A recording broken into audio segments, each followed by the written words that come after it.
बिस्मिल्लाहिर्रहमानिर्रहीम। अस्सलाम वालेकुम नाजरीन, this is me Umar Sharif Lagari again special के साथ आज फिर आपकी खिदमत में हाजिर हूँ। नाजरीन, आज की टॉप स्टोरीज़ में हम सबसे पहले तो बात करेंगे ज़रा पंजाब और सिंध और KPK में जो फ्लड की सिचुएशन बड़ी, ज़रा हम सूबों के हवाले से कारकर्दगी पे बात करेंगे कि किसकी डिलीवरेंस जो है वो ग्रास रूट लेवल पे बेहतर जा रही है, और क्योंकि कुदरती आफत जिसमें हुकूमतें बड़ी जो है वो स्ट्रगल कर रही हैं आवाम तक पहुँचने में, इस पर डिटेल डिस्कशन करेंगे। दूसरा KPK में ऑपरेशन के हवाले से बात करेंगे। इंडियन प्रॉक्सी जो है वो उनसे रिलेटेड 19 दहशत गर्दों को जो है वो पाक फोर्सेस ने जहन्नम हासिल कर दिया है। उसके बाद मैं प्रोग्राम में बात करूंगा इंटरनेशनल अफेयर्स के हवाले से, खासतौर पे कतर में जो इस वक्त सिचुएशन बनी हुई है। आज जो है वजीर आजम शहबाज शरीफ साहब जो है वो कतर पहुंच चुके हैं इजहार यकजहती करने के लिए कतर के साथ। इसके क्या जो है वो बैनुल अक़वामी सतह पर इससे क्या तासुर जाएगा, इजराइल की क्या सिचुएशन है इस वक्त, और इसमें USA की क्या इंटरवेंशन होगी, इस पर डिटेल डिस्कशन करेंगे। एट दी एंड मैं ज़रा नेपाल की सिचुएशन के हवाले से भी बात करूंगा। मेरे साथ आज स्टूडियो में जनाब शेर अली खालती साहब मौजूद हैं, तजज़ियाकार हैं। जनाब बाया कॉल एजाज मलिक साहब हमारे साथ हैं, और शराज खान साहब all the way from UK। तमाम मेहमानों को जो है वो वेलकम टू द प्रोग्राम। मैं आगाज़ प्रोग्राम का खालती साहब जनाब आपसे ही करूँगा। सर, जो पंजाब और सिंध में अगली सिचुएशन जो जानी है फ्लड की, KPK में पहले हालत हाल ख़राब हुई थी, क्या सबसे पहले तो देखते हैं कि क्या राइट नाउ सिचुएशन है, ग्राउंड रियलिटीज़ क्या है सर? पहली तो बात यह है कि KPK में जब सैलाब आया तो उस तरह से KPK का वज़ीर आला को मुतहरिक नज़र आना चाहिए था जैसा आज हमारी मरियम नवाज़ मुतहरिक नज़र आ रही है। ठीक है, लेकिन मैं समझता हूँ मरियम नवाज़ साहिबा को इससे ज़्यादा मुतहरिक होना चाहिए। मरियम नवाज़ साहिबा इंसान है, वो हर जगह नहीं पहुँच सकती। उन्हें खुद जाने की बजाय अपने MPAs MNAs को CM की पावर डेलीगेट्स कर देती और उन्हें कहती, उन्हें पाबंद करती कि आप अपने हलकों में मौजूद रहें। इस वक्त आवाम का पुरसाने हाल कोई नहीं है।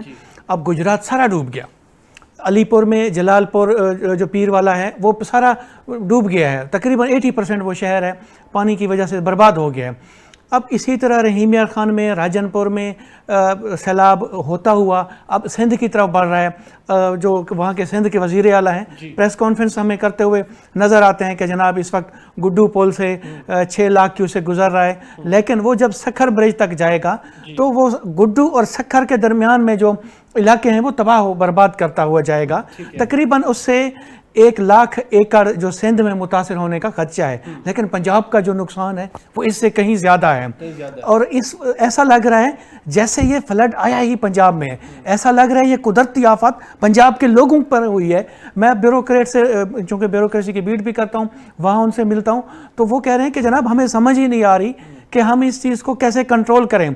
हमने अपने तौर पर शहरों से पानी देहातों की तरफ डाइवर्ट किया, बंद तोड़ के, लेकिन अब हम ये देख रहे हैं कि अगर जब ये फ्लड ख़त्म होगा तो नुकसान का तखमीना तो तब लगाया जा सकेगा, और फिर हम देखेंगे कि हम रिसोर्सेज या पैसे की फॉर्म में कैसे तकसीम कर पाते हैं। ये बहुत बड़ा चैलेंज होगा। बिल्कुल ठीक है। मैं इस पे एजाज मलिक साहब से भी ज़रा पॉइंट ऑफ व्यू ले लेता हूँ। सर एजाज साहब, सर ये है तो कबल इस वक्त ये सवाल, लेकिन क्या समझते हैं कि पंजाब गवर्नमेंट या सिंध गवर्नमेंट या KPK गवर्नमेंट जो इस वक्त हालत हाल बनी हुई है, जो है ख़ास तौर पे अगर बात की जाए मुल्तान के साथ जो जलालपुर का एरिया है, बड़ी जो है वो कशीदा सूरत हाल है वहाँ पे, और नेक्स्ट फेज़ सिंध में भी अल्लाह माफ़ करे तो रिपरकशंस ऐसे देखने को मिल सकते हैं। आप क्या समझते हैं कि क्या सूबाई सतह पर उनका तखमीना लगा कि उनके तमाम डैमेजेस जो हैं वो फिर फौर किए जाएंगे? देखिए, डिजास्टर मैनेजमेंट की जो एक, अगर डिजास्टर मैनेजमेंट साइकिल की बात करें तो उसका जो सबसे अहम और सबसे जो फैसला कुन फेज है ना जी, वो होता है प्रिपेयर्डनेस जी, जो कि किसी डिजास्टर के आने से पहले होती है जी। बदकिस्मती से हमारे यहाँ किसी भी सूबे में जी, इस बात से कते नजर के सैलाब कहाँ किस इंटेंसिटी का आया जी, हमारे यहाँ किसी भी सूबे में कोई प्रिपेयर्डनेस और कोई प्लानिंग जो है वो नजर नहीं आती पीस टाइम में। ठीक है, हम लोगों की हिस्ट्री है कि हम लोग रिएक्ट करते हैं जब कोई आफत आती है जी। हालांकि तमाम जो कुदरती आफात हैं जी। उनमें से सबसे ज्यादा रिएक्शन टाइम जो है वो फ्लड देता है। अगरचे इसमें अब एक नया फिनोमिना आ गया है जो क्लाउड बर्स्टिंग होती है, जी लेकिन ये अब ऐसी हकीकतें हैं जो क्लाइमेट चेंज की वजह से ये ऐसे ही रहनी है। जी ये आने वाले दिनों में शायद इससे भी ज्यादा होगी, आने वाले सालों में।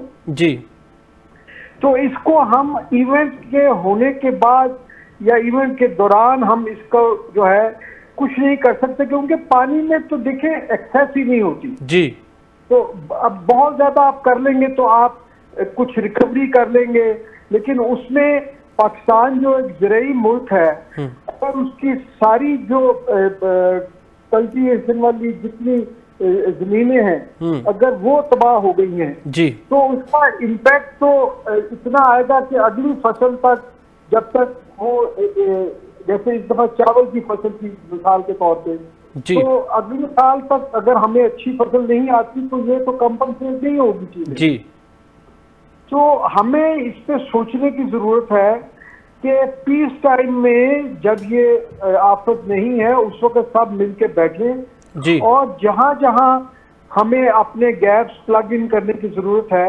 वो हम करें। अर्बन फ्लडिंग एक बहुत बड़ा फिनोमिना है, उसमें तमाम बड़े शहरों में, वो कराची से हो या लाहौर हो, उससे कते नजर वो चूंकि इतने अनप्लान तरीके से यहाँ रिहायशी आबादियां बन गई हैं, हाउसिंग सोसाइटीज को इस तरह से एनओसीज मिल गए हैं कि हमने जो तमाम कुदरती रास्ते थे जी। पानी के जमीन में एब्जॉर्ब होने के, जी। वो सारे हम बंद कर दिए हैं। तो अब तो शहरों के अंदर, बाकी शहरों की आप क्या बात करें, अगर हम अभी पंजाब की बात कर रहे हैं तो जी। लाहौर इटसेल्फ जो है वो सारा डूबा हुआ था जी। बारिशों में। तो इसलिए मैं तो ये गुजारिश करूंगा इस बात से कते नजर कि किस सूबे का सूबाई वजीर आला जो है वो कितना पर्सनली इन्वॉल्व है या जी। नहीं है। जी देखें ये काम वजीर आला का नहीं है, वजीर आला का काम है रिसोर्स मोबिलाइजेशन जी। और अगले साल के लिए प्लानिंग और फंड्स की एलोकेशन और फिर मॉनिटरिंग। जी। मॉनिटरिंग तो सूबाई हेडक्वार्टर में बैठ के भी हो सकती है, उसके लिए वजीर आला को खुद मलिक बस्ती सर में बैठ इजाज साहब, meaning by you are saying that के जैसे सीएम साहिबा ग्राउंड पे पहुंच रही हैं, सूरत हाल का जायजा ले रही हैं, उनको क्या फिर अपने जो है वो सीएम हाउस में बैठ के और या सीएम ऑफिस में बैठ के पॉलिसी मेकिंग या एडमिनिस्ट्रेशन लेवल पे चेक एंड बैलेंस करना चाहिए? अब ये कहना चाह रहे हैं।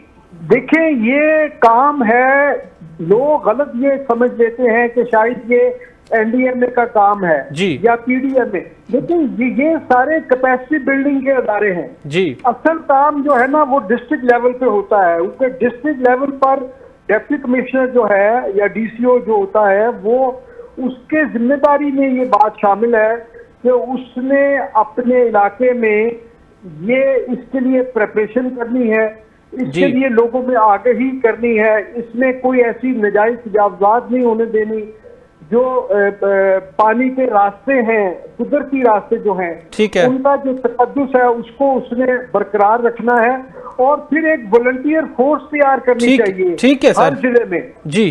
ताकि देखे सीएम साहब लाहौर से मुल्तान जाके वहां पे जो है ना वो तो फ्लड के लिए जो है वो रेस्क्यू नहीं दे सकती, वो तो मुल्तान डिस्ट्रिक्ट का जो डीसीओ है उसके पास मुकामी तौर पे इतने वॉलंटियर्स होने चाहिए और इतना इक्विपमेंट होना चाहिए कि वो जैसे ही ये फ्लड वार्निंग आए वो लोगों को वहां से इवैक्यूएट करें। सर बिल्कुल आपका पॉइंट आ गया है, आपके कहने का मकसद बिल्कुल यही है कि सबसे ज्यादा जो एक्टिव है वो लोकल एडमिनिस्ट्रेशन को, कमिश्नर लेवल तक, डीसी को होना चाहिए। मैं इसी पे शराज साहब आपसे ही सवाल कर लेता हूं, आपने भी अच्छे खासे इसके रिलेटेड जो है प्रोग्राम्स किए हैं, क्या सिचुएशन आपको नज़र आती है जैसे जाज मलिक साहब फरमा रहे हैं कि इस कारकर्दगी का और तखमीने की बात बाद में की जाए, पहले हम ये देखें कि लोकल एडमिनिस्ट्रेशन कितनी एक्टिव नज़र आ रही है, इस हवाले से आपका क्या तज्जिया है? With that authority, most Africa, دیکھیں یہ جو سیلاب ہے نا بیسکلی یہ بہت بڑی آفت آئی ہوئی ہے پاکستان جی اور بہت لوگ جی بہت تکلیف ہے اور جو ہے یہ جو فساد آیا ہے یہ پورے پاکستان کو رہا ہے. آفت پلاننگ کوئی نہیں تھی. دیکھیں ملتان بند جو کھلے گئے ہیں وہ جو نہیں کھولنے تھے وہ کھلے گئے. شراز صاحب آپ کی وائس ڈسٹارٹ ہو رہی ہے. انٹرویو آپ شراز صاحب کی وائس اسی ڈسٹارٹ ہو رہی ہے. طرح آپ کو پتا ہے کہ جب میں ٹیم سے گزارش کروں گا کہ شاید آپ شراز صاحب سے گزارش ہے کہ کوئی اپنے انٹرنیٹ کو چیک کریں, شاید کوئی آواز کی ڈسٹورشن کی وجہ سے ان سے رابطہ منقطع ہو رہا ہے. خالتی صاحب سر, ایک طرف یہ تو الارمنگ سچویشن پاکستان میں بنی ہوئی ہے, دوسری طرف ایک گڈ نیوز بھی ہے قسم کی, کیونکہ جو پاک فورسز ہیں, سیکیورٹی فورسز جو ہیں وہ بڑی ایکٹیو نظر آ رہی ہیں پاکستان کے لا اینڈ آرڈر کی سچویشن کو مینٹین کرنے کے لیے. اور بلوچستان KPK کی سچویشن میں دیکھا جائے تو مکار بھارت اپنی پوری کوشش کر رہے ہیں پراکسیز کے ذریعے کہ پاکستان کے جو امن و امان کی صورتحال کو خراب کیا جائے بنیان مرصوص کی شکست کے بعد. آج کی لیٹسٹ نیوز ناظرین کو بتاتے چلیں کہ خیبر پختونخوا کی آپریشنز کے دوران بھارتی پراکسی کے جو ریلیٹڈ 19 دہشت گردوں کو جہنم حاصل کر دیا گیا ہے. اس پہ جناب سر کیا کہیں گے؟ پاکستان جب افغانستان میں امریکہ آیا جی یا افغانستان میں رشیا آیا, پاکستان دہشت گردی کے خلاف شاید دنیا میں واحد ملک ہوگا جو اتنی بڑی جنگ لڑ رہا ہے, جی اور شاید آگے بھی لڑتا رہے. جی اب چونکہ ہم ایک ایسے فیز میں آ گئے ہیں جہاں ہم نے CPEC-2 پہ کام کرنا ہے, جی جہاں ہم نے BRI one belt one road جو انیشیٹو ہے جی یہاں سے ہم نے سارا کچھ دیکھنا ہے, جی تو اب ہم پہ حملے بھی شدید ہوں گے, پراکسیز بھی ہمیں فیس کرنی پڑیں گی. اس لیے میں سمجھتا ہوں کہ ہماری لا انفورسمنٹ ایجنسیز اس وقت ویجیلنٹ ہیں, جی ہماری جو فوج ہے اس وقت ویجیلنٹ ہے. ان کو پتہ چل گیا ہے کہ ہمارا دشمن مکار ہے, ہم نے مکار دشمن کا مقابلہ کیسے کرنا ہے. جی اور ان کے ہاتھوں استعمال ہو رہی ہے تحریک طالبان پاکستان, جس کو TTP کہتے ہیں, جس کو فتنہ الخارج کہتے ہیں, جی جو انڈیا کی مدد سے, جو افغان جو طالبان ہیں ان کی مدد سے پاکستان میں دہشت گردی کر رہی ہے. رات میری پاک فوج کے جوانوں نے کچھ دہشت گردوں کا کلا کما کیا, یہ بہت خوشی کی بات ہے. بالکل صرف رات نہیں کیا, اس سے پہلے بھی ہمارے ساؤتھ پنجاب میں دیکھیں انہوں نے لیا میں کچھ TTP کے لوگ مارے, اسی طرح جھنگ میں مارے, اسی طرح اگر ہم KPK کی طرف جائیں بنو میں مارے. ان کی کچھ لیڈر جو سیکنڈ ٹیئر کی لیڈرشپ تھی ان کو وہاں ان کا خاتمہ کیا. اور اس طرح سے ہمیں لگ رہا ہے کہ اس وقت ہماری جو فوج ہے وہ صرف اس میں کام نہیں کر رہی, فلڈ میں کام نہیں کر رہی, وہ دہشت گردوں کے خلاف بھی لڑ رہی ہے, وہ انٹرنل لڑائی بھی لڑ رہی ہے, وہ سرحدوں کو بھی محفوظ کیے بیٹھی ہے, وہ انڈیا کے ساتھ جنگ بھی کر کے بیٹھے ہوتے بنیاد مرصوص. لیکن انڈیا کو یہ بات ہضم نہیں ہو رہی تھی, وہ ہمیں یہاں پر ہمارے اندرونی معاملات میں ٹانگ اڑا کے, اور وہ یہ چاہتے تھے کہ یہاں انسرٹنٹی کریٹ ہو, اور یہاں جیسے پوری دنیا میں بلکہ کچھ ایسے ممالک ہیں جس میں سول وار ہو رہی ہو, تو وہ یہاں بھی کریٹ کرنا چاہتے تھے. لیکن ہماری فوج اس وقت عوام ایک ہیں, اور کبھی بھی فوج نے عوام کو مایوس نہیں کیا, عوام نے فوج کو مایوس نہیں کیا. ہاں باقی TTP کی جو روٹس ہیں وہ KPK میں ہیں. جب عمران خان کی گورنمنٹ تھی تو 45,000 TTP کے لوگوں کو افغانستان سے لا کے KPK میں بسایا گیا. اب لوگ کہتے ہیں, جو کل کی رپورٹ ہے جناب, 8,000 طالبان ہیں, باقی چلے گئے ہیں. بھائی طالبان وہ جو یہاں بیٹھے ہیں وہ تو دہشت گرد ہیں, وہ تو ریاست کی جڑوں کو کھوکھلا کر رہے ہیں, وہ میرے بچوں کو مار رہے ہیں, وہ فوجی جوانوں کو مار رہے ہیں, وہ سویلین کو مار رہے ہیں. ہمیں تو ان سے بچنا ہے. پھر کہتے ہیں جناب ہم ان سے کچھ لوگ کہتے ہیں جی ان سے مذاکرات ہونے چاہیے. بھائی قاتل سے کیا مذاکرات ہوتے ہیں, دہشت گرد سے کیا مذاکرات ہوتے ہیں؟ دہشت گرد سے لڑا جاتا ہے, قاتل سے لڑا جاتا ہے, قاتل سے کبھی مذاکرات نہیں ہوتے.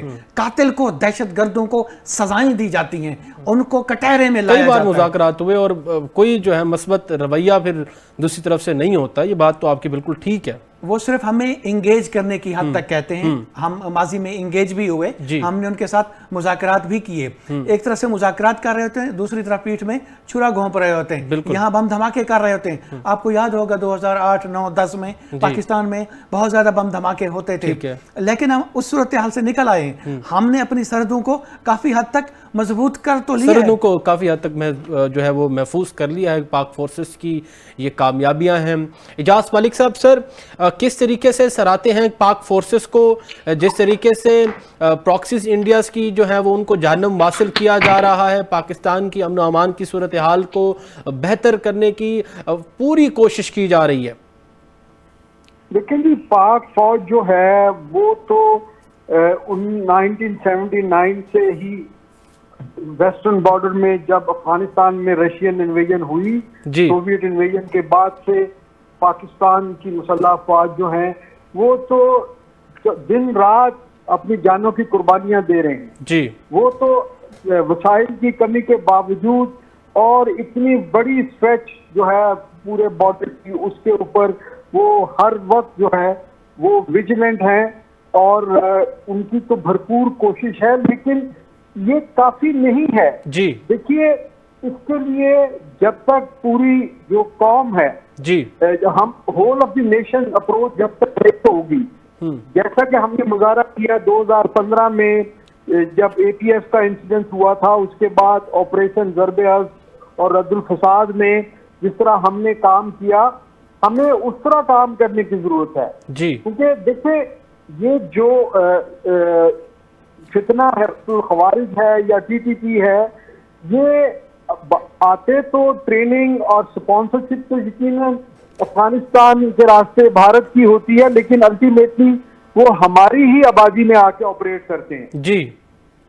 تو یہاں پہ ان کو پناہ گاہیں دینے والے, ان کے سلیپر سیلز, وہ اسی صورت میں ختم ہو سکتے ہیں. اعجاز صاحب, sir sorry to interrupt you, بالکل آپ نے جیسے بات کی قومی یکجہتی کی ضرورت ہے, ذرا اس میں میں آج ہی آپ کو ایک کوٹ کر دیتا ہوں. امریکی جریدے جو دا ڈپلومیٹ ہے اس کی جانب سے کہا گیا ہے کہ پاکستان کی دہشت گردی کو روکنے کی جو کوشش ہے وہ سیاسی اختلافات سے متاثر ہو رہی ہے, اور اس میں آپ کی بات جیسے کہہ رہے ہیں کہ ہمیں واقعتاً جو ہے وہ قومی یکجہتی کی اس معاملے میں ضرورت ہے, کیونکہ ایک تاثر کے پی کے اندر پولیٹیکل پارٹیز وہاں کی جو ہے وہ بنایا جاتا ہے کہ جیسے بات کریں کہ اپوزیشن کی جانب سے وفاق کے اندر پاکستان تحریک انصاف یہ چیز علل اعلان کہتی ہے. میں اس میں واضح طور پہ کہتا چلوں کہ آپریشنز نہیں ہونے چاہیے, تو پھر یہ معاملہ سر کس طریقے سے بڑھے گا؟ دیکھیں یہ کوئی پہلی بار نہیں ہے جی. یہ حکومتیں تو صوبوں میں پچھلے 30 سالوں میں حکومتیں تو کئی بار بدلی, اور مختلف طرح کی حکومتیں آئیں. ان میں وہ حکومتیں بھی آئیں جن کا چونکہ طالبان جو ہیں انہوں نے مذہب کا لبادہ اوڑھا ہوا ہے, تو مذہبی حکومت بھی آئی, اور وہ بھی لوگ آئے جو طالبان کو اپنے بچے کہتے تھے, اور جن کے مدرسوں سے یہ پڑھ کے جو ہے نا یہ لوگ گئے تھے. تو اس لیے یہ تو ہمارے ملک میں دیکھیں مسئلہ یہ ہے کہ ہمارے ملک میں جو سیاسی پولرائزیشن ہے اس کی وجہ سے ہمارے جو لوگ جن کا مستقبل, اپنا ذاتی مستقبل سیاسی دکانداری کے ساتھ وابستہ ہے, کیونکہ ہمارے ہاں عوام کے لیے پالیٹکس کوئی نہیں کرتا جی. کوئی جماعت ایسی نہیں ہے جو عوام کے لیے پالیٹکس کرتی ہو. تمام جماعتیں جو ہیں وہ پاور پالیٹکس کرتی ہیں, اقتدار کو ایک بزنس کے طور پہ وہ استعمال کرتے ہیں. تو وہ ہر کوئی ہر مسئلے کو اپنے سیاسی مفاد کی لینس سے دیکھتا ہے. جب کسی کو جو چیز سوٹ کرتی ہے وہ اس میں شامل ہوتا ہے, جو ان کو سوٹ نہیں کرتی وہ اس کی مخالفت کرتے ہیں. لیکن اس کا حل یہی ہے کہ ہم ان تمام تعصبات سے اوپر ہو کے ریاست کے لیول پہ, یہ حکومت کا کام نہیں ہے, یہ ریاست اور ریاستی اداروں کو چاہیے کہ وہ ان تمام چیزوں سے بالا تر ہو کے ایک بھرپور کوشش کریں. جیسے ابھی ہم بنیان المرصوص سے گزرے تو پوری قوم جو ہے اس میں تو کسی کی کوئی سیاسی وابستگی نظر نہیں آئی. بالکل ہر کوئی بھارت کے خلاف جو ہے وہ مسلح افواج کے ساتھ کھڑا تھا. بالکل. تو اور ہمیں وہی اس معاملے میں وہی بھی جذبہ پیدا بالکل ہمیں سیاسی پارٹیز کو سائڈ پہ رکھتے ہوئے اپنے سیاسی جو منشور ہیں اس کو سائڈ پہ رکھتے ہوئے وطن کے لیے، وطن عزیز کے لیے سوچنا چاہیے. ہمارے ساتھ شہراز صاحب ہمارے ساتھ ہیں. شہراز صاحب کو بریک کے بعد لیتے ہیں. بریک کا ایک ٹائم ہوا ہے ناظرین. بریک کے بعد ہم قطر اور نیپال کے حوالے سے انٹرنیشنل سطح پہ جو تمام تر معاملات ہیں اس کو ڈسکس کریں گے. ایک چھوٹی سی بریک ہوئی ہے. بریک کے بعد آپ کے ساتھ پھر حاضر ہوں گے. ول بی رائٹ بیک انشاءاللہ.